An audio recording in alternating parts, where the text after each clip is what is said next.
Hi friends, இன்னைக்கு டேஸ்டியான நாட்டுக்கோழி குழம்பு எப்படி வைக்கலான்னு சொல்லிட்டு பார்க்கலாம் வாங்க. அதுவும் என் ஸ்டைலில்.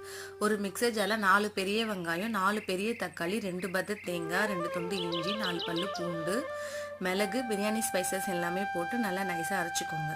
கழுவி வச்ச நாட்டுக்கோழியில் அரைச்சி வச்ச இந்த மசாலாவை ஊற்றிக்கோங்க. அதுக்கப்புறம் மஞ்சள் தூள், குழம்பு மிளகாய் தூள், கார மிளகாய் தூள், கரம் மசாலா, உப்பு இது எல்லாமே சேர்த்துட்டு நல்லா ஒரு மிக்ஸ் பண்ணிக்கோங்க. அதுக்கப்புறம் மிளகு ஜீரகத்தூள் சேர்த்துக்கோங்க.